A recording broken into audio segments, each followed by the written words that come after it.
Bonjour à tous, je vous retrouve pour une nouvelle vidéo qui concerne la tenue de sa propre comptabilité sur le logiciel que j'utilise moi qui s'appelle le logiciel Loop.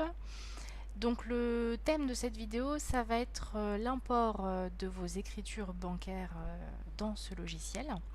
Je vais commencer déjà par vous montrer quelle est la forme du fichier Excel que je récupère sur l'espace privé bancaire du dossier. Là, en l'occurrence, j'ai récupéré donc toute l'année 2018. J'ai tout simplement les lignes qui s'affichent sous cette forme-là, avec la date d'opération, la date de valeur, le libellé, le montant avec un moins devant. Voilà, c'est à peu près propre parce qu'on a des virgules et pas des points.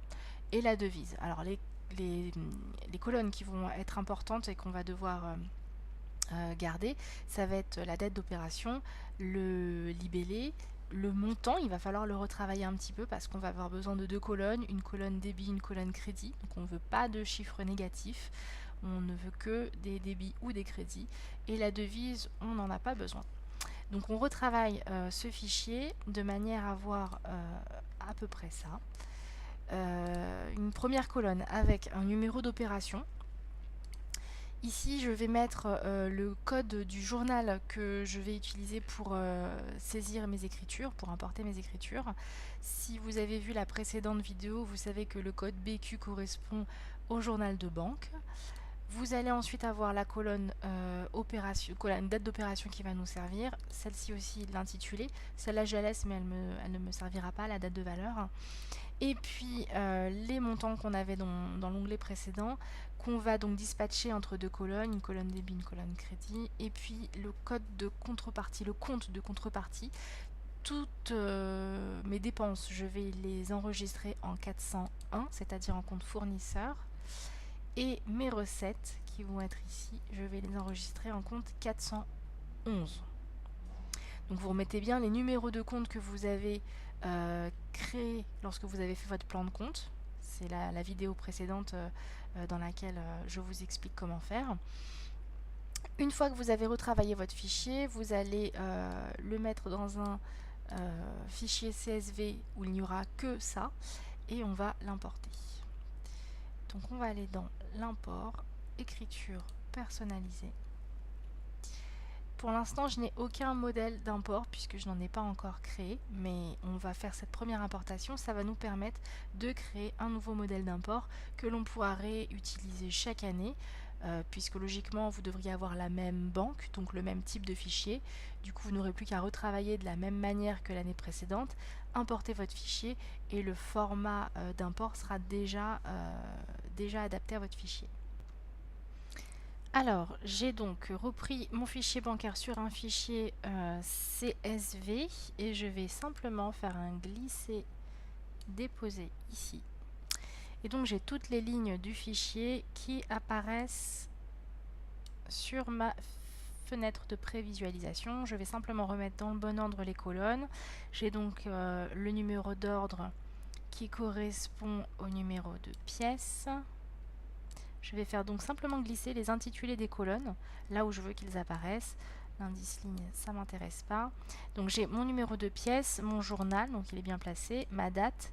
Ici j'ai un titre de colonne qui s'appelle saut de colonne parce que rappelez-vous, c'est la colonne date de valeur dont je n'ai pas forcément l'utilité au niveau de la saisie comptable. Donc je la laisse dans le fichier. Mais je ne veux pas qu'elle soit qualifiée au niveau de mon importation. Donc le logiciel va simplement sauter cette colonne. Ici, c'est mon libellé, la colonne débit, la colonne crédit et mon numéro de compte. Encore une fois, si vous avez besoin de déplacer simplement un intitulé, là par exemple, je vais retirer le débit. Voilà, ça décale tous mes titres de colonnes. Donc il suffit simplement que je refasse glisser. Hop, juste avant le crédit. Voilà, donc j'ai bien ma colonne débit, ma colonne crédit. Une fois qu'on a fait ça, on importe. Et l'import des écritures est fait. Je vais simplement enregistrer mon modèle comme je vous l'avais dit tout à l'heure. Nouveau modèle, donc je vais mettre, c'est un import des écritures de banque et je sauvegarde. De cette manière, lorsque je referai un nouvel import, je réappellerai ce format d'import et j'aurai plus qu'à faire glisser, mes colonnes seront déjà bien placées.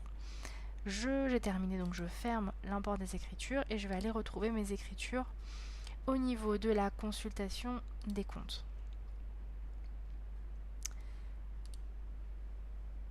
Hop.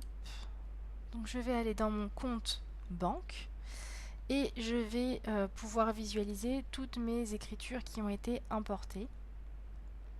Je regarde le solde de mon fichier bancaire pour m'assurer que toutes les écritures ont bien été récupérées.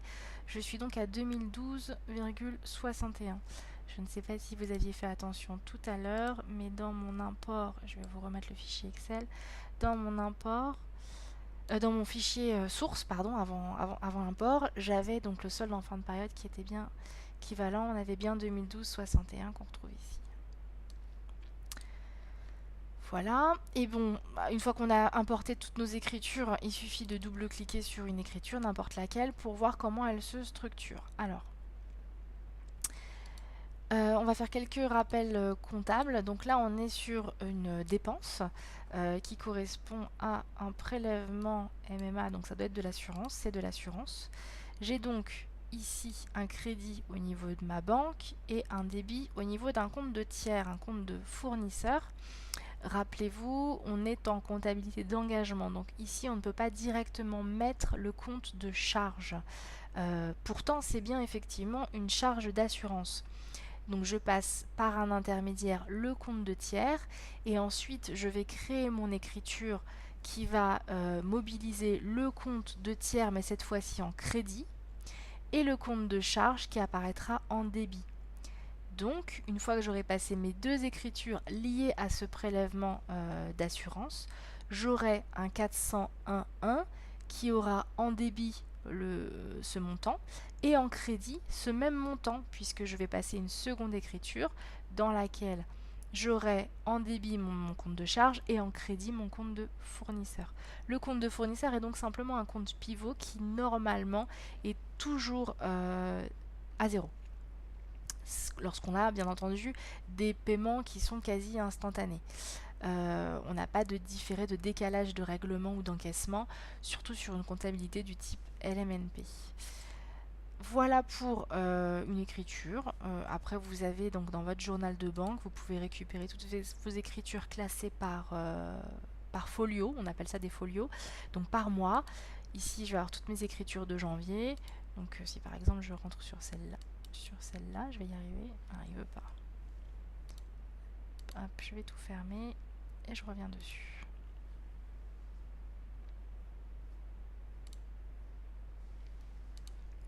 Voilà, donc je retourne sur ma consultation de compte. Donc je choisis le compte de banque par exemple et je vais aller voir par exemple cette écriture là. Donc ici, ça va être une écriture d'échéancier, donc l'échéance de prêt. Mon écriture du 1er janvier 2018, donc ma première échéance de prêt. Je vais donc bien avoir en crédit de mon compte de banque le montant de l'échéance. Et en débit, je transite par un compte de tiers. Et lorsque je saisirai mon écriture de prêt côté charge, je vais donc avoir le compte qui va impacter les charges d'intérêt et le compte qui va impacter l'emprunt. Voilà pour en ce qui concerne l'importation des écritures de banque. On va donc faire dans une prochaine vidéo l'importation des écritures de charges et de recettes et de produits. Je ferme tout ça. Et écoutez, je vous remercie de m'avoir suivi et puis je vous retrouve pour une prochaine vidéo. À bientôt.